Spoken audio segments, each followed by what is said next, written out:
My friends were out spending their money on clothes and all these things, and I wasn't, because I knew that my path to freedom was frugality. I took pride in going to thrift shops. I took pride in buying $1 shirts. I could still be fairly stylish. I'm not the most stylish person, but I can make it work. I could still have a good life and be frugal. And that was my statement to the world.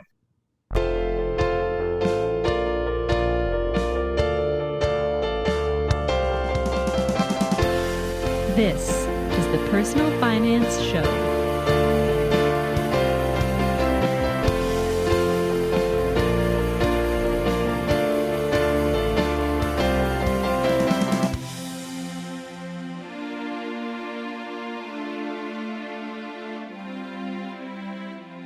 Hi, I'm Bo Humphreys, and this is the Personal Finance Show.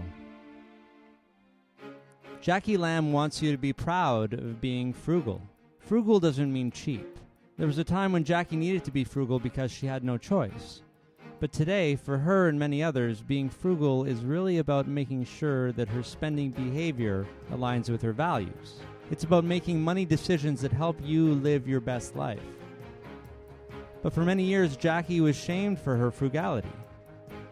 Whether it's actually a symptom of living in poverty or a value choice, many people still judge frugality and praise free spending. So imagine the validation when Jackie gets to college and meets other frugal-minded individuals like her.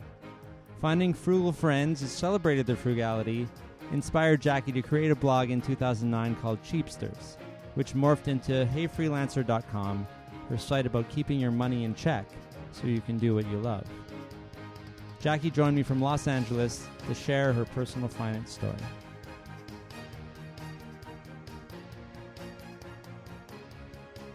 One year, I was maybe 7 or 8. And for some reason that Christmas, I received, no lie, like 5 piggy banks from different people. They were really endearing little piggy banks. There was like little prisoners, like jailmen, like in a little cage. No, I've never seen this. The weirdest little piggy banks. And I got one that was like a giraffe and just really cute ones. And for some reason, I got that one year for Christmas. And I remember using them for different savings. So like the big thing in my life when I was 8 was there was a fiesta, like a carnival at my church. Yeah, okay. And so the big thing for me and my cousins, because I grew up very close to my cousins, was to save for the fiesta. So we'd have money for the games and for the food and stuff. So I remember meticulously saving any money I received, just spare change on the house or like allowance money, and putting the coins in each piggy bank and being really methodical about it. And how much fun it was in a weird, like kind of OCD way. So I'd have one bank just for dimes, one for quarters, one for dollar bills. And it was just so much fun. And I don't know why that association was comforting for me.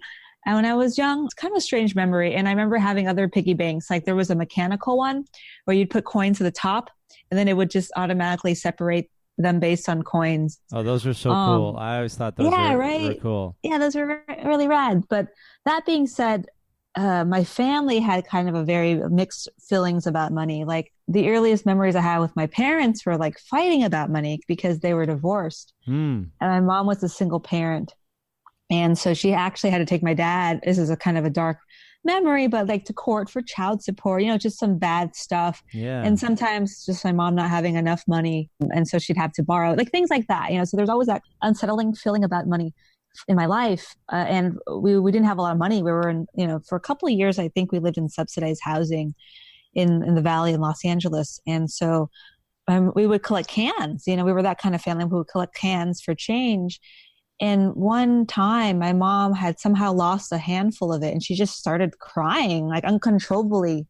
And I think she was probably just stressed out, but just that memory just really hit hard with me.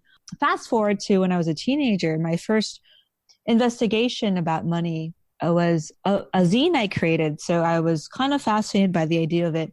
So I read around and I asked everyone I knew, my classmates, friends, teachers, parents of friends, on what their thoughts were on money. And so I went around with this like spiral notebook and a pen and just jotting down their quotes. I asked everyone. I was just so into this idea. And I asked the librarians, anyone I knew.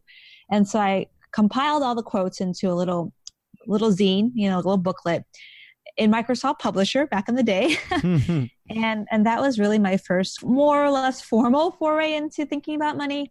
And from then, I've been really interested in budgeting. Like at 16, I opened my first bank account with a credit union. I had a checkbook on balance. And so, yeah, it's something really comforting for me personally. It's kind of a weird hobby I developed at a young age. Early writing about money is just like, do you remember what might have spurred that on, the desire to make the zine? Yeah. Well, before the recession, before this whole surge of financial literacy and financial wellness, that's kind of a part of our normal, our culture, I feel like, is there was kind of a stigma with being cheap. And I think there still is. There was a stigma with being frugal. And in college, was blessed. I was lucky to have roommates. I met two of my good friends who were incredibly frugal in different ways. And we bonded over that. And so it was kind of like our little fun club of being frugal and how excited we got by like finding deals, like freebies in the mail, hacks on saving on ketchup at the dorm room, cafeteria, like things like that just made us kind of bond, discounts on things, because I think for me, I felt a little bit of like embarrassment, or there was that stigma of like, why are you so cheap? But for me, frugality was a form of abundance. Before Hey Freelancer, I had a blog called Cheapsters. I didn't start that until later, way after college, but it was kind of a way for me to assert my frugality and to assert my way of life and to kind of connect with other people who were like-minded. Like frugality to me and saving money and being financially well was a form of freedom.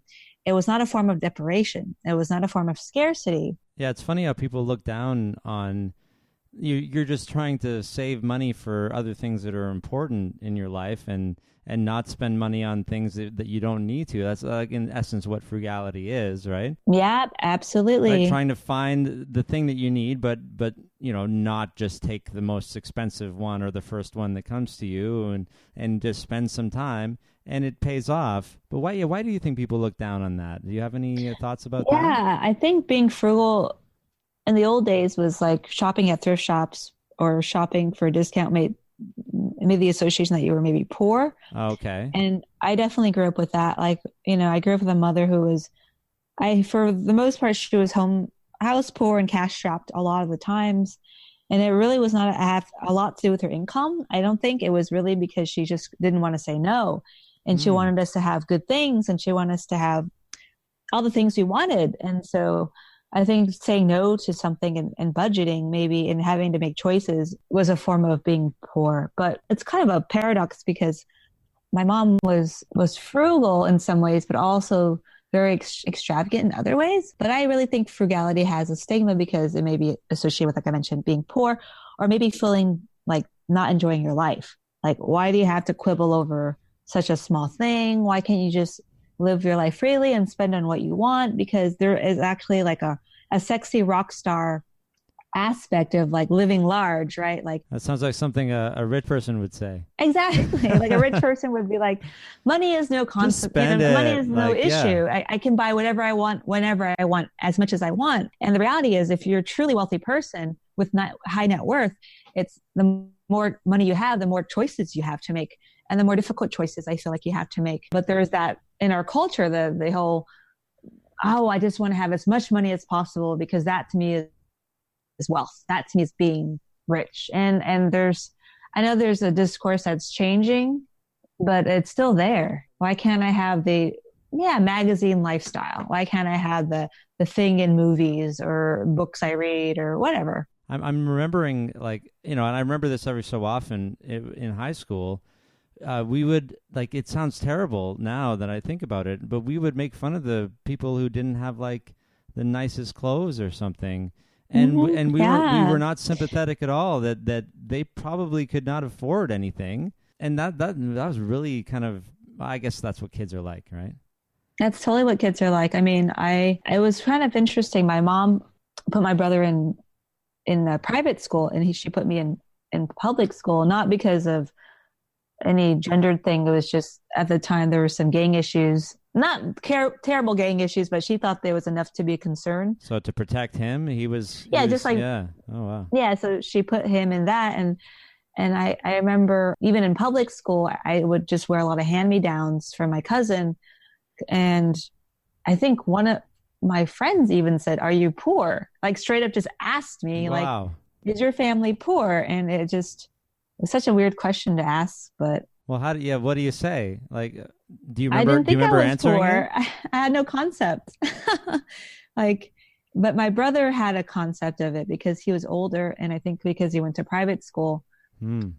that may have hit him harder. But because I was young and I actually enjoyed my life, I always found abundance in going to, there was a store called Pick and Save. It's called Big Lots now. Okay. I don't know if they have that where you live, I but don't it's think just they do, but basically, I've seen them in the States. Yeah. yeah, it's like a discount retailer. And that was my source of joy. It's like going to the dollar store and my mom gave me free reign. She's like, you can buy whatever you want because everything's so cheap. Yeah. So, so I think from a young age, I inherited a lot of frugality because my mom was frugal in some ways and my dad was incredibly frugal. And so I kind of picked up on that. So then you get to college and you find your people. I certainly did. And that's nice. It's inspiring, right? Because they always say we get to go to college, and if you had trouble in high school, you'll find people who are like you, right? And you did on the I money certainly side. did. Well, when did you write that zine again? When was that in high I school? wrote that zine actually when I was a freshman in high school. Yeah. And I didn't actually do my Cheapsters blog until after college. It was during the recession. It was in 2009 because I saw a lot of, well, for two reasons. I was meeting more people who were incredibly frugal and who inspired me. I had a friend who was so frugal that he was able to, when he got laid off, he had a severance package and he was able to travel around the world for 2 years. Wow.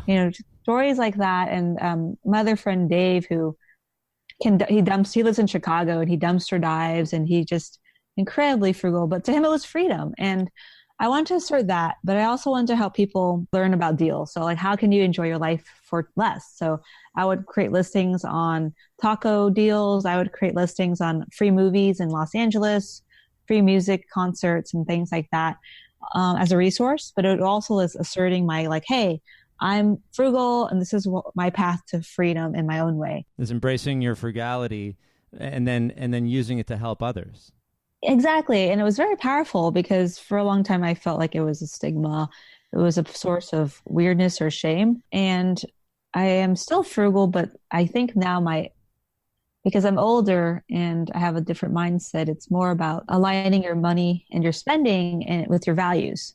And that's the bigger goal here, is not necessarily cutting coupons and saving money. It's about how do I manage my money in a way where I can live my best life, which is inspiring, particularly for freelancers, because we struggle with certain kinds of money issues that other people with a 9-to-5 job may not struggle with. And I want to get into your current business, but first I want to go back to this is a very interesting thing from your past with the five piggy banks. Was it 5? Something like that. Yeah. So you have this like joyous memory of that, and it contrasted with then the overall memory of living. I mean, you would say in or poverty or semi poverty. If not, it's just such an interesting thing, and but like I like that you still held on to that piggy bank memory. What do you make of that? Yeah, it's like a pleasant memory. And I think it might have been just like a comforting exercise when I was young amid a little bit of chaos, and Sure. Your I safe think place. at the time I lived a semi bliss, not thinking we had money problems, not thinking we struggled in some ways, but just, and that I carried that habit with me. I carried it as a source of structure because I think more than money, I was really, as a child, craving structure. And I was a nerd. I loved going to school. I loved having a structure. And I think personal finance is people who are really drawn to having financial fitness, I think, like structure and systems for the most part. The people I know. Yeah. The words in my business are organizing and simplifying. Yeah, it's absolutely. like if you like organizing something or like you said, making systems, making processes, helping people break down this stuff that is just sort of a mess to them. Did you carry forward like this saving? So when did you start making actual money for yourself? Oh, my first job. Yes, my first job. I was 14 and I lived in the Valley, Los Angeles, and I worked at a research library. Okay. It was associated with Warner Brothers, actually. It was pretty interesting. So it was just lots and lots of files of clippings, tons of Wow. clippings. And it was for people who worked on movie sets or were set designers and needed research or need to do research. And so I think I probably made $4 an hour. Wow. Okay. And back in, this is probably 20 years ago. I just remember saving it for I loved having my own money. And I remember I was a serious child in the way that you'd ask me what I wanted to do, and some kids say, I mean, I had little whimsical aspirations of being a zookeeper or, what kids think of when they're young. They want to Yeah. be Yeah. a polar bear, or a zookeeper, or they want to be a doctor. But at my core base, my core existence, I wanted to just have a job. That's what I just want a job. It sounded like such a weird thing, but I knew that once I had my own money, I could do whatever I wanted with it. And me and my best friend, Mm. when I was in middle school, we wanted to have the shopping spree. We wanted to go to the mall and each have like $500 to spend on school clothes or whatever. And so we worked at it. I remember in middle school, I hustled candy. I peddled candy in the between periods, and I made a little bit of profit selling pixie sticks and Snickers bars and what have you. But I remember with my friend, we challenged each other. Let's try to see how much we can make that summer. So we both organized our own yard sales. We both made flyers to do like basic lawn maintenance for our neighbors. And it was just fun because I know. And so when I was 14, when I got my first job, I was just so stoked. $4 an hour, whatever, but it was still my money. Somebody's paying you, yeah, to do something. I have no idea what I spent that money on. It was probably just stuff at the mall. It probably was just silly things, but it felt good, and I never really felt like I made much money until maybe a couple of years ago when I did go freelance, which may be a surprise to some people because they think when you become a freelancer, you're going to be making less money. But I've always had I wasn't making much by the time I was 30 at all. I had a string of full-time jobs that provided some form of security, but I was always very good at managing that money. So I could save a good portion of it, more than you would expect from someone who didn't make much. Yeah. I made probably a little over 40,000 at 30, which isn't a lot. But I was able to save a fair amount in retirement, save a fair amount in my emergency fund. And then when I got a little bit of a boost in my next job, I was able to just save more of it, which was very empowering. What did you take in college? I studied anthropology. Oh, wow, okay. The Yes. study of, So it had, what's a good description of anthropology? it's just, there's cultural anthropology. So it's the study of culture Mm-hmm. and human behavior Human and behavior, society. Yeah, I learned a lot about observing people and situations, and it actually helped me become a better writer. Yeah, I can imagine Yeah, it's all about, human beings, stories, right? I mean, that's what absolutely. you're telling a lot of. And so Hmm. what was your first full-time job out of university? Yeah, I was probably okay.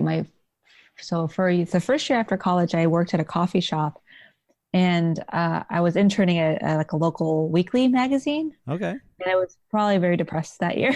But my first full-time job was at get this, an astrological publisher. What, like, astrological signs, Yeah, horoscopes. exactly. It was such a weird place to work at. I'll tell you. I have a lot of Wow. stories about that place. I think I remember going into the job interview, and the interviewer spent about 90% on my birth chart and about 10% on my actual resume. That's awesome. Of course. But I got the job, and after saving for about 5 or 6 months, I was living at my mom's house. I was able to sock enough money and get my first place, a studio apartment in West LA. And has not been always easy to live on my own, but I've been able to make it work. I've been very fortunate in that way. And it's your frugality, the frugality which is driven by, and I hear this from a lot of people who grew up in hardship, is that you don't want to go back to that, or you don't want that to happen to you. Exactly. Yeah. But it's so funny because even though I grew up in hardship, I never felt that way. I always felt Mm. abundance. Yeah. And because abundance through frugality, I think was my path to, like I mentioned, to freedom. So like you can like say, yes, I grew up in a single parent home.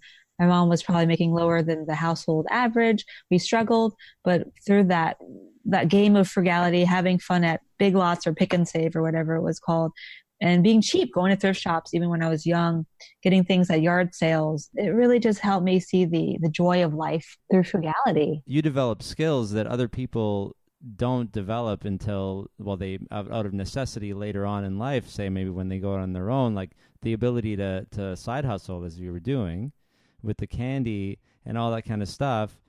This is stuff that would definitely help you in life, but that a lot of people wouldn't even think that they would have to ever do because maybe everything was provided for them. Yeah, that's a good point. Yeah, or maybe their parents didn't emphasize it. And sometimes when see other people struggle with their finances, I'm like, don't you get it? Isn't it obvious? But then I realize I had spent probably 20 years on this personal, financial fitness muscle. Sure. And my partner is excellent at health, at physical health. He's great at taking care of his body. He's great at listening to his body, and he's great at eating well. And guess what? I am the opposite. I'm like a junk food baby. I grew up eating so much junk food, so many like frozen pizzas, and just, I've had to learn the hard way to have physical fitness, and I'm still struggling through it. I'm a skinny fat person. So you don't look at me and go, Jackie has high cholesterol and high blood sugar, but I've been struggling with that for the last few years.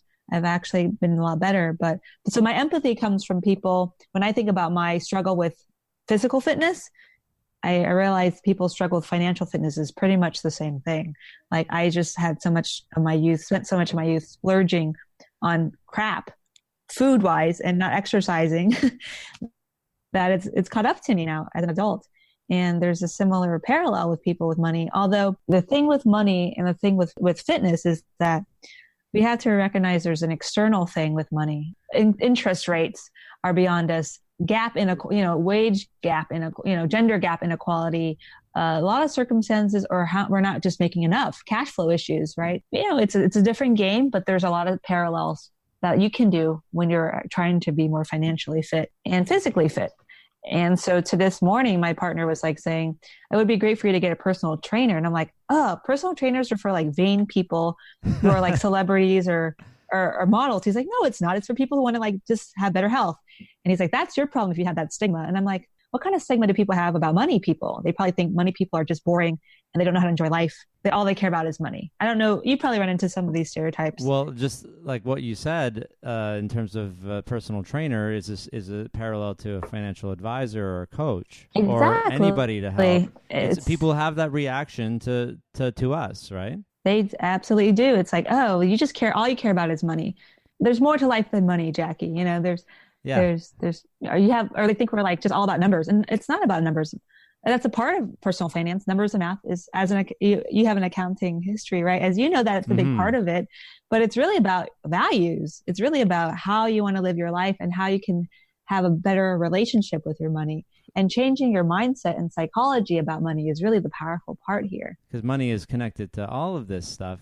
I'm curious though. Do you have trouble spending money on better quality food? Is that one of your challenges? It has shifted quite a bit, and I realized I actually had a talk with Amanda Clayman. I was helping her with some research, just a short interview, and she said on the spectrum of personalities, you are definitely an analytical, wary person. Meaning, I have fears that my money will run out. I have fears that this like gravy train of freelance, I've been doing very well with freelance, it's going to just one day just everything drop. And so I actually have problems spending my money, which is a problem in itself. It really is. So, but quality food, actually, I've been a lot better with. I shop. I get the good stuff now. So one step at a time, right?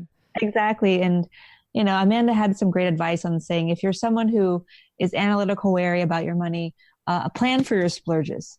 So have fun, but plan for it. So I actually have an account for fun. It sounds weird, but I do. I have money designated just for things I want to spend money on.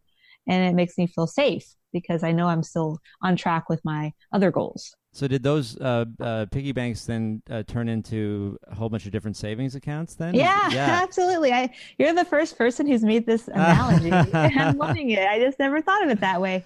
But absolutely. Now I have sub accounts and I have this it's probably more complex than most people would like, but a little bit of a money flow system I have. Can you describe it? Can you go into it a little bit? Yeah, yes, my favorite topic. So I have just like a main checking account that I pay all my bills out of. And then I have a long-term savings account where I keep all my savings in terms of retirement, vacation, stuff like that. And besides that, I have a second bank account for just discretionary funds. So stuff that changes every month, like my groceries, eating out, going out with friends, buying clothes. Because I feel like going out and the money you spend going out is actually harder to control than stuff you spend on yourself going in. You know what I mean? Because it's like social. And so I actually have a sub account, a debit card that I use just for those expenses so I can track it more carefully. And then I also use like apps like no like affiliate links here, but Digit and Acor and Capital are two of my favorites. They don't exist in Canada, so. Oh, okay, all right. So there's some apps I use to like help me save on top. So it's just a psychological win. Like I don't feel I'm on top of my finances. This feels really good, but I also recognize it took me a long time to get to this point. And for people who want to change their finances, just like I'm trying to change my food situation, it's a long game. You know, I have times when I eat really great and I'm exercising, and there are times when I fall off the bandwagon.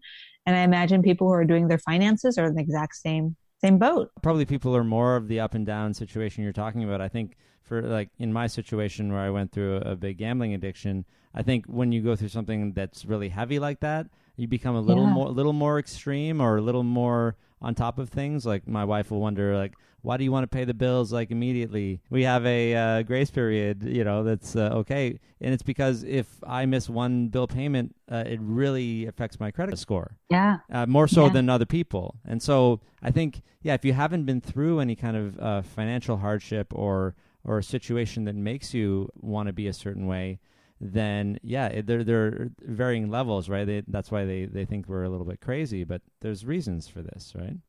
There's definitely reasons for it, and it has to do with trigger points. And I think it's important to recognize our trigger points, because when we have had like an experience that was very extreme or very emotionally charged, we're going to act a little more extreme, and people may wonder why. And it's because there's a trigger point. So like a trigger point I had, and I don't think I've shared this much, is that when I was young, my dad had a manic phase, and he cleared my parents' joint account and went to Paris in search of a lover. It was very crazy. Okay. And from then I had this fear of like somebody doing that to me. So in relationships, I can be like triggered by like a joint fund, or you know what I mean? Or I haven't ever had a joint fund with anyone, but that to me is just like a scary thing because, you know, right. And so maybe for you, it's like because you had experience with gambling addiction, you have different trigger points. Yeah, absolutely. There are things that are more triggering, and for you and for other people who they might be like, well, you know, why do you have trouble trusting this or that, and you have a good reason to do so. They just don't have an experience like that in their life to tell them that this kind of behavior is possible. Yeah, absolutely, and it's just really awareness, and I think there's so much psychology that goes into financial wellness. It's not just adhering to a set of rules. If it were that easy, we'd all be doing great. That's right. Right? It's a balance between, you know, what's going on in the outside of us and what's going on inside of us, I feel like. And it's a balance of just understanding yourself. You know, what works for you is not going to work for the next person in terms of having a game plan or a way of doing this. We all have different values and priorities and stuff. And it's really good to understand ourselves and to honor our value system and honoring how we work. And I am actually foraying into financial coaching. I really want to just help people and maybe start with a one-on-one thing and see how that goes. But I think that's having an impact on the knowledge that I've developed over the years would just be really great. Mm-hmm. And it just helps to help others, you know, because as you know, money is such an integral part of our well-being. That's such a big part of our life. And there's a lot of work to be done. Well, let's talk about how you got finally to this point where you're actually working and helping people with money, because you started writing the blog in 2009, And where were you working at that time? I think I was working at like a labor union for film directors. I had a full-time job, and it was just totally a hobby, as most blogs are, for fun. And I loved it. It was just it was just a fun thing to do. I didn't have an outlet for writing besides writing fiction. I didn't have an outlet to share my frugal thoughts. Yeah. And it was a way for me to connect with other like-minded people, which was actually the best part, I think. Making those connections, so much fun. And how did we do that in 2009? How did people become aware of your blog? I just shared out on, I think Facebook was still there. I was around, so I just shared on Facebook. I told my friends about it. But I remember my first interview was with, I don't know if you think I posted it, was with a woman from like the Budget Babe. I think her name, I should have a site called the Budget Babe or something like that. Okay, yeah.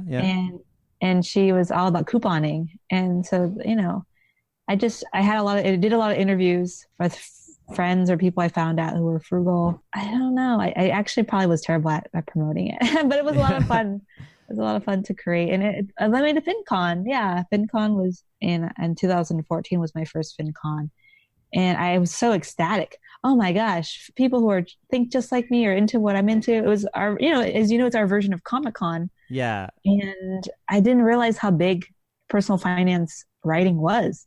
I thought it was just going to be a bunch of bloggers hanging out. And I didn't realize there's all these financial industries and apps and so much stuff. I had no idea. Like it right? was when I was just writing to promote my future coaching business that I was launching. Yeah. And then it turns out there's a whole community. And then of course the podcast came later, and then of course like everybody's podcasting now, and right. It's just crazy to find. It's the best thing is to see someone at FinCon sort of for the first time discovering all of this. Right. And it's really like, it's really exciting to see witness this? that. The possibilities, right? In terms of generating money for yourself. So you're being really frugal with your day jobs at this point, and you're like stocking money away. Is that? Are you able to? I think even when I was making a low income, my first job, I remember making $15 an hour. Yeah. So I was living off of $30,000 a year, and I did some side hustling. I didn't do a lot. I did some side hustling here and there. And I remember my first year, I signed my lease, my first lease ever as a grown up. I was so terrified of having to move back home. I didn't really spend much money that first year.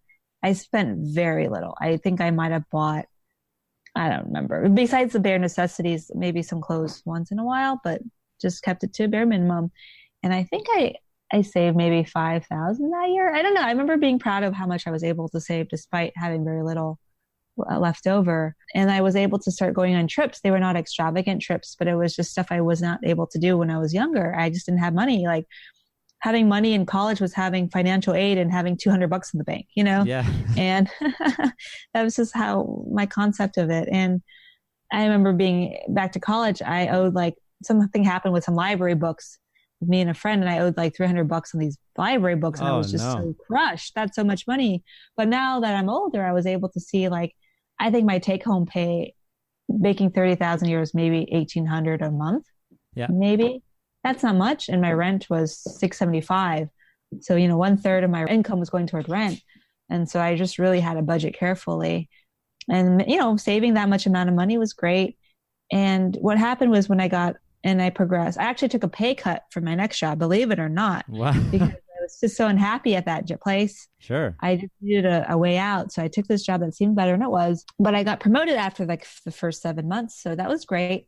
But every time I got promoted, and I got more money, I didn't change my lifestyle. I stayed at the same place for 5 years. I didn't really do much of an increase on my regular expenses. So lifestyle inflation was very minimal. And when I did do lifestyle inflation, I moved to a slightly larger apartment for $100 more.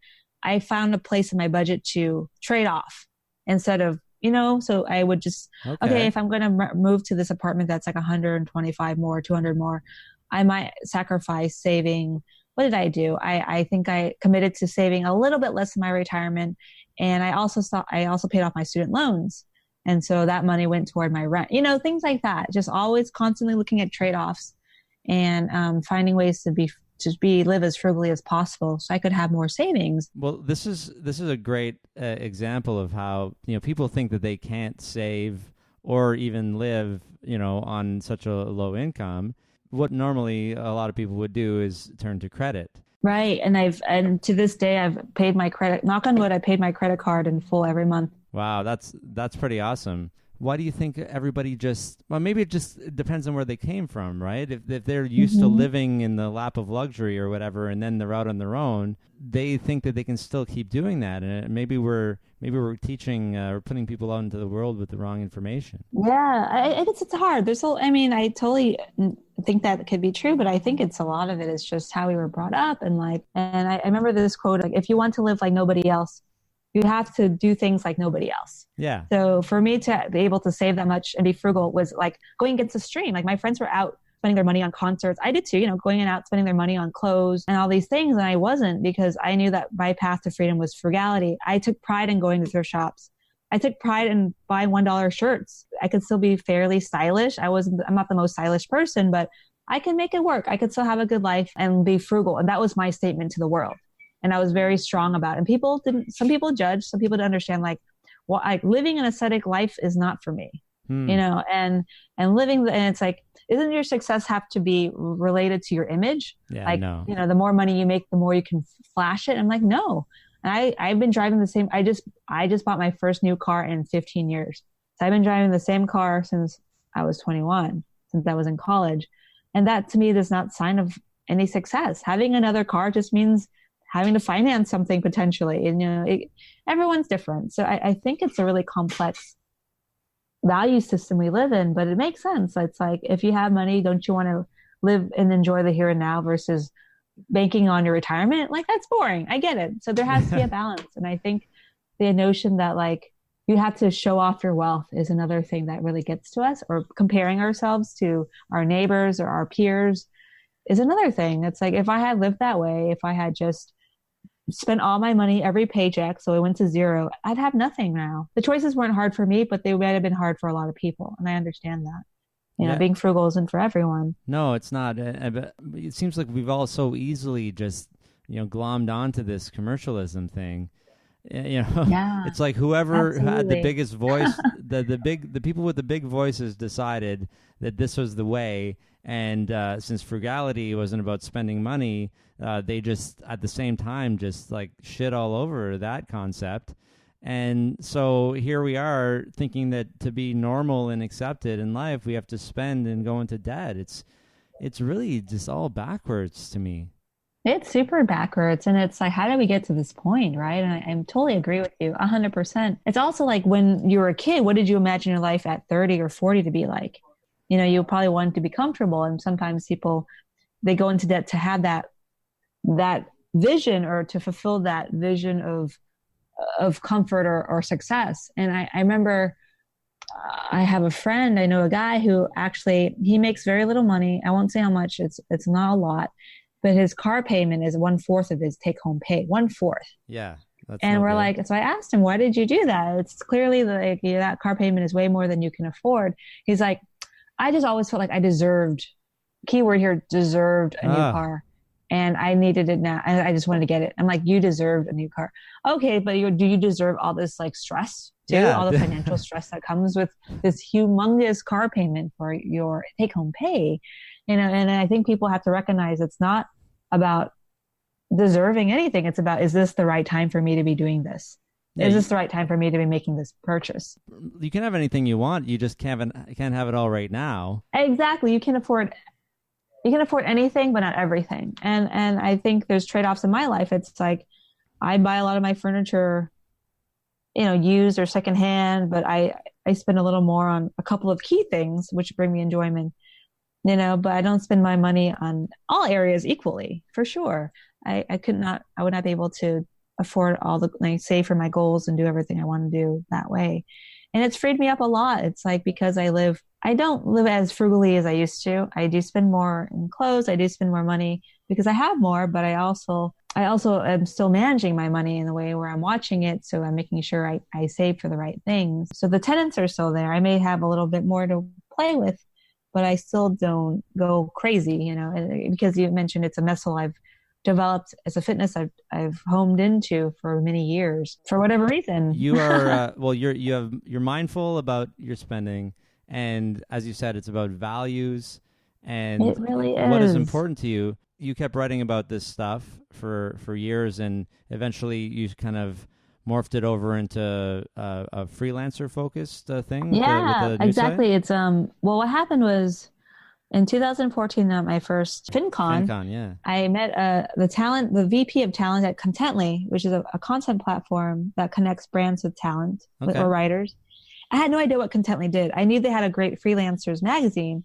And so I had done this I was doing this marketing game where I brought gigantic dollar bills and I had everyone write a money tip on the dollar bills, took a photo and posted on Twitter and tagged them. Yeah, good Yeah, stuff. it was a fun little game. It was a great way to meet people when you're just new. And so we hit it off, and he's like, I didn't know Contently was a platform for writers. I just thought there was this magazine I wanted to write for them. And so he put me on a team. And from then, my first month, they really needed content. I made about the same writing 8 or 9 articles that month, moonlighting, than I did in my day job. Oh, wow. So I quickly saw the potential for freelancing, especially in this space, in the money space, working for brands. But before that, a lot of my friends are artists, are creatives. Before I even, did the transition to freelance about 4 years ago, a lot of my friends had a lot of issues with money. And so I decided I wanted to talk more about that, because the issues with money I'm finding is that artists actually don't have any issues about selling out. They want to make money. A lot of artists and creatives are entrepreneurs. They actually are very business savvy. It's just, the market is tough for an artist or for a creative, or it can be. But I realized, issues they share is like dealing with budgeting, variable income, dealing with like self-employed taxes, things like that other people don't have to even think about or care about. If they're employees, yeah. Yeah, and so I need to actually go back to the blog, and I have all these ideas on just personal stories I'd like to share, experiences as a freelancer, building my career, building my business, and also helping fellow freelancers with their money, because that's something we all struggle with. Yeah, I liked what you said on Beyond the Dollar. Yeah, Beyond the Dollar with Sarah Lee Kane, where you talked about the difference between artists and creatives. Can you elaborate on that a little bit? Yeah, sure. So there's a lot of overlap, but basically artists are people, creative people who want to create a business or create a career based on their vision and based on adding to culture in their own way, by means of their art, or they make music or some sort. And creatives are people who use the same skill sets. Like they might be illustrators, they might be designers, they might be writers, or an artist too. But they make money based on fulfilling a client's needs. So working for brands or companies. So I think of myself definitely as a creative. However, there's overlap, as you know, a creative who makes money as a content marketer or freelance writer like myself. I write fiction, or I used to do more fiction writing. I used to write poetry. I have artistic aspirations. And same with the artist. Sometimes artists who want to actually fulfill their need and for vision will take jobs as a creative. And so it's a shared set of skills for the most part, but there's just how you make your money and your career path differ. And to me, that's the main difference between a creative and an artist. Yeah, I'm probably somewhere in the middle, in that I really don't want to do what anyone else tells me to do in terms of creating things. So I have this podcast where I can, basically do whatever I want with this, and in terms of where the interview goes and who I have on, and the topics that we discuss and all that kind of stuff. And I can tell stories, right? I don't have to meet anybody's criteria or anything, and I don't have any sponsors right now. But I wouldn't get any sponsors who would try to direct me anyway. But I'm also okay, writing. If I like a brand, I'll write something that is, aligned with me, but with them too, and help them out, and they help me out, and I'm okay with that as well. But yeah, it's an interesting line, the difference between the two, and they need different kinds of help, I guess. They definitely do, and I feel like there's not enough There's a lot of conversation for creatives how to make money, because I feel like it's definitely easier. But there's not a lot of conversation how artists can make money, because a lot of artists I talk to, they find it hard. I mean, the system, the gallery structure, and the way they make money is changing. You can make money going through a gallery who usually takes 50% of each piece you sell. Oh, wow. Or you can, sell it on Instagram or create your own shop and be more entrepreneurial that way. But there's a lot of personal attachment to the work that artists make. So sometimes they can find it hard to price something based on that, because they're not looking at an objective point of view. I find that to be an issue. And there definitely has to be more support, I think, for artists on how to make a business or create a career, a viable career on their art that's outside of patronship, like getting a patron. I mean, the patron model will still always be there. Getting sponsors is a form of being a patron, right? It is, in a way, yeah. But you mean the old school, like Leonardo da Vinci? Right, exactly. Or it's a modern, the modern patron system, but also or going beyond like an arts grant, which is kind of like, a nonprofit or organization is giving you money for a period of time, or a residency. Those are all common ways artists. But I feel like there's a distance between society and their work when they do that. You're working in a bubble when you go and have a residency somewhere. And I think there is definitely a space to be part of the market, as an artist. And it's becoming more apparent because artists have more and more avenues to sell their stuff and to make a living for themselves. And I think it's going to grow. And when you go and take I feel like you're going to do the coaching thing. I think so. I think there's a lot of energy for me there. It's a lot of I think it would be rewarding, and maybe off record, maybe I could talk to you about your coaching business, because I'm so new. If you're interested in. Well, what I'm thinking is these would be your clients. So you would focus on the artists and the creatives, right? Yeah, ideally, I would love to do that. I feel like you're already doing it. So, if it just means you want to go through one of the programs in the States that gives you an official... Maybe it's unnecessary. So Yeah. You could probably just start doing it already. That would be great. That sounds great. So how do people read more about you or ask you questions or, ask you to be their coach? So my blog right now is Hey Freelancer. And they can find me on there. They can follow me on Twitter. I think it's Hey Freelancer Co. Or they can email me. Is it okay to give people my email? Absolutely. Well, if you want, yeah. Oh, yeah. It's heyfreelancer@gmail. And they can just Google my name, Jackie Lamb, and there's articles will pop up about money and my ideas on money. Yeah, I've been doing a lot of writing for freelancers on money and stuff. So there's a lot of stuff out there. Awesome. Well, thanks for sharing your story about frugality and just it's an inspiration for others who maybe also living this way and are still feeling the stigma. So it's great to just talk about this stuff and spread the word. Yeah, thank you. Thank you for the opportunity. It was a lot of fun chatting with you. If you like this episode, please subscribe to the podcast on Apple Podcasts or wherever you get your podcasts. And while you're there, please leave me a 5-star rating, a review, or both. If you're already a subscriber, you're awesome. Please join my Facebook group so I can thank you personally and get to know my subscribers. To find the group, go to Facebook and search for The Personal Finance Show. Thanks for listening to this episode of The Personal Finance Show.